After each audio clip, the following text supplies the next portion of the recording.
professions réglementées, les équivalences, les nouveautés qui vous concernent, on vous dit tout dans les dossiers Qualita. Les dossiers Qualita, pour en savoir plus sur la LIA. Salut à tous, bienvenue si vous nous rejoignez. Vous êtes bien sur studioqualita.com et aujourd'hui je suis avec Léa Cohen. Bonjour Léa. Bonjour. On est ravis de vous accueillir et surtout on est ravis que vous veniez nous parler de ce que vous faites au quotidien puisque vous êtes directrice du Centre d'exploitation des droits pour les francophones. Exactement. C'est tout un programme. Voilà. Alors, un service que nous ne connaissons peut-être pas encore très bien, puisqu'il est assez récent, il date seulement de mars 2015. Exactement. Voilà, vous n'êtes pas venue toute seule, vous êtes venue avec un bénévole, on peut dire ça comme ça.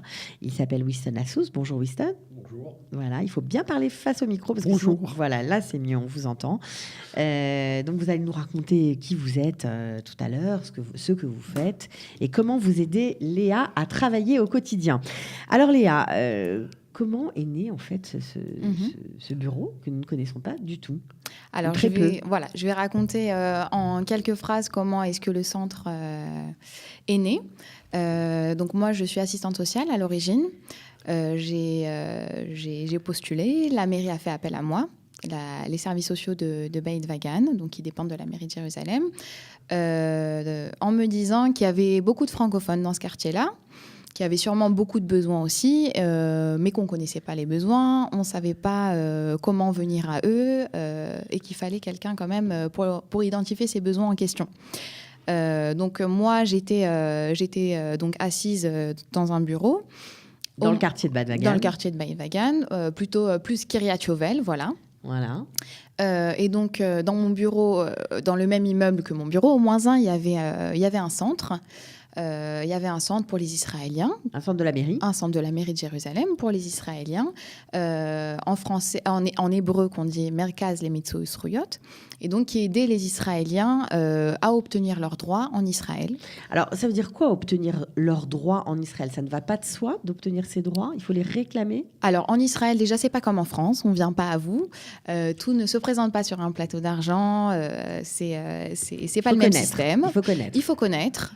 Et même quand on connaît, quand on est informé, il faut faire appel. C'est-à-dire qu'il faut réclamer ses droits. Il faut demander. Il faut aller sur place. Il faut négocier, quoi. Il faut négocier. Il faut faire la queue. Il faut parfois même taper du poing. C'est pas la même chose. Ici, le système est un peu plus compliqué, un peu plus difficile. Et donc à cette époque-là, lorsque vous voyez il y avait la queue souvent dans ce bureau. En tout cas, il y avait beaucoup de passages. Vous vous êtes dit, beaucoup de passages. C'est bizarre quand même. Voilà, exactement. Que des Israéliens qui connaissent la langue ont tellement besoin d'aide et d'assistance. Et quand on m'a dit que c'était vraiment pour des droits qui sont même parfois élémentaires, basiques, et donc ces personnes-là venaient pour se faire aider. Pour se faire aider à être informés déjà, parce que même quand on a lu l'information sur un site internet, on a du mal à comprendre. Quand on a eu le numéro de téléphone d'une administration, on a parfois du mal à les obtenir et à se faire comprendre aussi. Donc quand on a une personne en face qui nous explique avec des mots un peu plus simples déjà... Donc on va dire que c'est un bureau d'information exactement. Pour ce qui concerne tous les droits auxquels tout Israélien, donc les francophones qui ont fait leur aliyah, ce sont aussi des Israéliens, ont droit.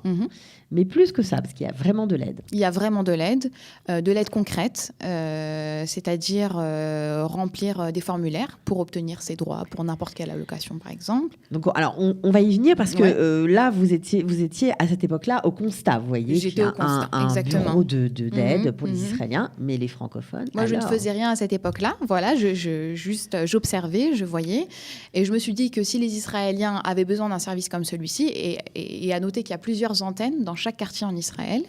Dans chaque quartier à Jérusalem, excusez-moi, pour tous ces Merkaz Lemitzout Zruyot, il y en a plusieurs, il n'y en a pas qu'un. Donc, moi, j'observais, je me suis dit qu'à plus forte raison, s'il y avait besoin d'un service comme celui-ci pour les Israéliens, les francophones, évidemment, auraient besoin d'un centre pour aider justement les personnes qui avaient du mal avec la langue ou peu importe. À s'informer, tout simplement. À être informées, exactement. Donc la mairie vous a suivi et, dans votre demande et vous a aujourd'hui nommée directrice de ce bureau-là. Exactement. Au début, qui était juste Schronatis, qu'on appelle dans un quartier de Beit-Wagen. Et au fur et à mesure du temps, les demandes n'ont pas tardé à venir dans tout Jérusalem et de tout Israël aussi. Donc pour l'instant, on reste à Jérusalem. Alors vous êtes basé où ? On reçoit ici à Kalita. D'accord. C'est tout récent. Voilà, donc c'est uniquement sur rendez-vous, bien sûr. Donc c'est 10 Rehov Aravagan. Exactement. Voilà, donc vous recevez en fonction de, j'imagine, pas tous les jours. Pas tous les jours, en fonction du domaine. Si ça concerne par exemple la France, je travaille pas toute seule, donc je suis avec des bénévoles, chacun spécialisé dans son domaine. Donc en fonction des demandes et en fonction des bénévoles qui se trouvent à ce jour, je prends les rendez-vous. On va y venir. Alors, qu'est-ce que vous faites exactement, concrètement ? Est-ce que vous pouvez nous donner des exemples de droits qu'on peut réclamer ou qu'on peut exiger ou voir se faire aider à obtenir ? Alors, déjà, je voudrais quand même noter qu'on fait un peu office de bureau d'information, c'est-à-dire que ça aussi, c'est très important, d'informer les gens qui s'adressent à nous. Voilà, j'ai tel et tel problème. Après, je donnerai un exemple un peu plus concret. On informe, tout simplement. Voilà, il y a une nouvelle loi qui est sortie. Vous pouvez appeler cette administration, demander si vous avez du mal. Vous aiguillez en fait en fonction du problème ou des questions. On oriente, exactement, on oriente. Si la personne ne se débrouille pas du tout, que je n'ai aucun correspondant francophone dans l'administration en question, c'est moi qui fais le travail ou un de mes bénévoles qui appelle, qui fait la demande, qui se renseigne, qui fait tout le travail un peu difficile, que ce soit au téléphone, par mail, etc. C'est nous-mêmes. Après, si on peut juste informer la personne ou l'orienter et pour qu'elle-même se débrouille, on essaye de les assister un minimum. Après, la personne peut le faire par elle-même. Donc concrètement, on informe, on traduit des courriers. Voilà, ça c'est des courriers qu'on a reçus à la maison, du Bitoire Leumi ou de n'importe quelle administration, qu'on laisse parfois de côté. Si c'est une dette, si c'est une information, les personnes viennent carrément avec le courrier du mois qu'ils ont reçu et on traduit tout ça. Donc quelqu'un peut venir avec son courrier Sa facture d'électricité, même si elle veut savoir, par exemple, si elle a droit à une réduction, est-ce que c'est normal qu'on lui a facturé tant et tant. Après, on n'est pas spécialisé dans tous les domaines, mais on a quand même des informations. J'imagine que tout ce qui concerne l'Arnona, la taxe locative aussi, vous avez de nombreuses questions. Bien sûr. Ça, c'est un sujet qui revient souvent, que ce soit par rapport aux réductions, que ce soit par rapport à des réclamations qu'on doit faire, que ce soit par rapport à juste une information qu'on va avoir sur la Arnona, qui doit payer la Arnona, à partir de quand on doit payer la Arnona, combien de temps dure, je ne sais pas, la réduction qu'un Olé Khadash a droit. Ça peut être aussi, j'imagine, des problèmes de voirie, par exemple, de voisinage. Oui, des problèmes de voisinage. Il y a pas mal de demandes à ce sujet. Et pourquoi ça concerne les droits ? Tout simplement parce que quand une personne a loué un appartement ou peu importe, a des problèmes de voisinage, elle peut faire appel à, par exemple, au propriétaire ou aux voisins. Et nous, ce qu'on fait, c'est qu'on peut écrire une lettre avec le tampon de la mairie. Ça a beaucoup plus de poids. Et comme ça facilite peut-être la procédure. Voilà, en fonction des problèmes. D'accord, on peut aussi avoir un accident sur la voirie et voir la mairie impliquée et vous aider à être... Des problèmes de trottoir, de routes mal faites, des problèmes de poubelles mal placées, ça revient aussi. Des problèmes, peut-être même pour avoir un ascenseur dans l'immeuble pour une personne qui est handicapée, elle veut connaître ses droits. Il n'y en a pas toujours, mais on informe les personnes, et en français. Donc ça, c'est génial. Par exemple aussi, j'imagine, les vieux bâtiments, on entend souvent parler du Tama 38. Exactement. La possibilité de construire un étage et d'avoir une pièce supplémentaire. Donc ça aussi, vous pouvez renseigner. Exactement. Comment faire la demande, à qui faire appel, etc. Bon, mais je crois que vous allez avoir la queue, attention. Il y a beaucoup de gens qui vont venir vous déjà voir. La queue. Mais j'imagine. Alors, combien de demandes vous avez traitées depuis l'ouverture ? Depuis l'ouverture, mars 2015 officiellement. On arrive aujourd'hui à presque 1200 demandes. À savoir qu'une personne s'adresse à nous des fois 3-4 fois pour des sujets différents, ou peut-être même pour le même sujet. Quelqu'un qui n'arrive pas à obtenir quelque chose, donc on négocie et au final on a le droit. Mais oui, parce qu'on sait très bien qu'en Israël tout se traite au cas par cas. Au cas par cas. Les lois c'est bien, mais il y a la vie aussi. Voilà, c'est ça qui est un peu particulier. On a un peu de mal. On n'est plus du tout dans un pays comme France où les choses sont bien carrées, bien établies. Ici, on peut toujours jouer avec les lignes. C'est ça qui est sympa. Alors là, on a parlé des droits pour les Israéliens. Ça veut dire, même si vous avez fait votre ALA depuis 5 ans, 10 ans, ans, 20 ans, 30 ans, vous êtes aujourd'hui francophone, certes, mais israélien. Donc, vous avez des droits au même titre que les autres Israéliens. Mais il y a aussi, dans le cas des francophones, des droits qui impliquent la France et Israël. Et c'est là que vous entrez en jeu, Winston. J'ai ces droits. Alors, présentez-vous, qu'on sache un petit peu qui est bénévole et qui travaille avec... Moi, ça a été facile. Léa est venue faire une conférence au Matnas Ross sur les droits des Israéliens. Ce qu'elle m'a dit m'a interpellé, parce qu'elle a fait très bien. Et je lui ai dit, mais pourquoi tu ne fais pas aussi les droits qu'ont les Israéliens pour la France? Elle m'a dit, tu prends ça en charge? Je lui ai dit, bien sûr. Et alors, vous venez d'où? C'est quoi votre background? Qui êtes-vous? Qui je suis? Moi, si vous voulez, j'étais bénévole en France.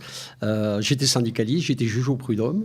C'est pas mon métier, j'étais ingénieur en informatique.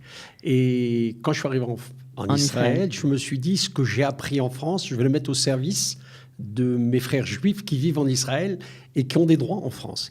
Ça nécessite d'être au courant de tous les textes de loi. Un exemple, il y a 3 jours, le ministre des Finances a signé un décret comme quoi quelqu'un qui habite dans un des pays qui a un accord avec l'OCDE a le droit d'avoir un compte en France. Par exemple, un Israélien qui a travaillé il y a 10 ans ou 20 ans en France, on lui explique comment avoir sa retraite, comment ne pas payer d'impôts là-bas, comment ne pas payer de CSG, CRDS et comment ouvrir son compte là-bas.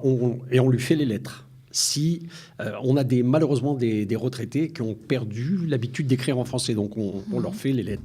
Voilà, vous les aidez vraiment dans des démarches quotidiennes qui sont parfois un peu rébarbatives, un peu fastidieuses.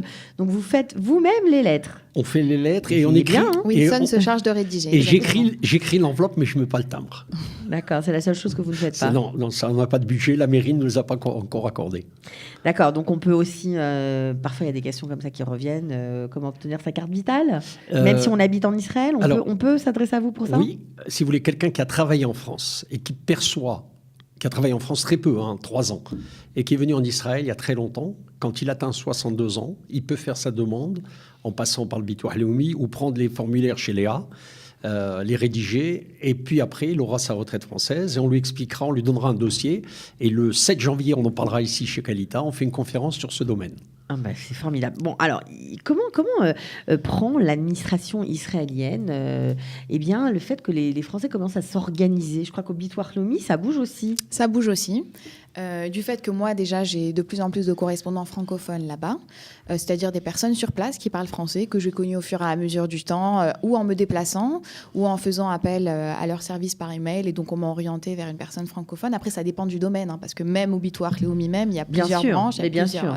Voilà, c'est ce qui est aussi difficile, mais on essaye quand même d'avoir de plus en plus de correspondants francophones. On traduit des informations importantes, des nouveaux textes de loi qui sont sortis, des choses intéressantes qu'on traduit et qu'on fait et qu'on transmet aux personnes qui s'adressent à nous, qui ont besoin d'informations sur Bon, alors c'est un domaine vraiment très important, je pense, surtout à nos retraités ou même parfois aux étudiants qui ne sont pas encore tout à fait familiarisés avec leurs droits. Ils peuvent même parfois avoir des bourses de la France, ça peut aussi arriver. Ça existe, il y a même, les gens ne savent pas, quand les revenus sont inférieurs à 680 € par mois, ils peuvent avoir de l'aide.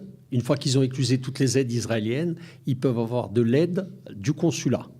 Okay. Et nous, on leur donne le nom de la personne et ils s'adressent de notre part. Oui, on a un contact également. Voilà. Et autre chose, il y a longtemps, les handicapés avaient des problèmes quand ils venaient en Israël parce que la prise en charge d'un handicapé français s'arrêtait dès qu'il mettait le pied en Israël. Il n'y a pas de convention. Sauf si c'est un accident du travail. Et il restait des fois 1 an et demi sans. Et la mairie a pris le relais. Je pense qu'actuellement, le Bitoah Leumi est en train de penser à améliorer cela. J'ai assisté aux réunions de décision. Donc, mais ça, c'est une bonne chose, parce que c'est vrai que le sort des handicapés n'est pas toujours très... C'est très difficile. Les enfants sont pris en charge immédiatement. Je parle d'adultes. Ouais. Les enfants, pas de problème. Les adultes, si. D'accord. Alors, écoutez, moi, je vais redonner quand même le téléphone. On ne l'a pas encore donné, mais franchement, si vous avez des problèmes de droit, même des questions, tout simplement, vous avez là l'exemple de 2 personnes qui donnent corps et âme pour vous aider. Alors, le téléphone, c'est le 02 502 04 44. Vous pouvez appeler, prendre rendez-vous, venir les voir, c'est possible. Ou alors, tout simplement, un mail, ça marche aussi ? Exactement, un mail. On reçoit énormément de demandes par mail. Des fois, on n'a pas besoin de rencontrer la personne ou de prendre rendez-vous ni quoi que ce soit. On peut informer directement par écrit, ça va très vite. Ça, c'est le mail, c'est lequel ? Vous connaissez ou pas ? Je le connais, bien. Alors, c'est droit au pluriel, DROITS, @jérusalem.muni.il. Ben nous, on est ravis que la mairie se bouge pour nous. Voilà, ça nous fait plaisir. Non, franchement, c'est bien. Ça va faire bouger les choses, en tout cas aider beaucoup de personnes, que ce soit des olim khadashim qui sont là depuis très longtemps ou simplement ceux qui viennent d'arriver. Voilà, bien. Merci beaucoup en tout cas. Merci à vous. Rajouter quelque chose Non, vous avez tout dit ? Non, qu'on attend les gens, qu'on veut les aider et que plus ils viendront et plus on essaiera d'étoffer l'équipe. Je pense que Léa y pense. Oui. Le but, c'est d'élargir un maximum, bien sûr. Après, et puis, pourquoi pas élargir ce service à d'autres villes d'Israël. Ouais. Exactement. Et ce serait génial. Pour ma part, je me permets, je n'ai pas dit à Léa, il y a une bénévole qui est avec nous qui s'appelle Nicole Pérez qui va être formée par votre serviteur et j'aimerais bien avoir un autre ou une autre bénévole qui serait formée sur la France. Voilà. Oui, il y a peut-être des gens qui s'y connaissent. S'ils s'y connaissent, on a besoin parce que moi je suis en veille permanente de textes de loi, mais si on était 2, peut-être que des textes ne m'échapperaient pas. Ok. Bon, je ne pense pas qu'il y ait grand-chose qui vous échappe, cher Winston. Voilà. Alors, merci beaucoup à vous et bon courage, continuez bien. Cathy, merci de nous avoir accueillis. Avec plaisir.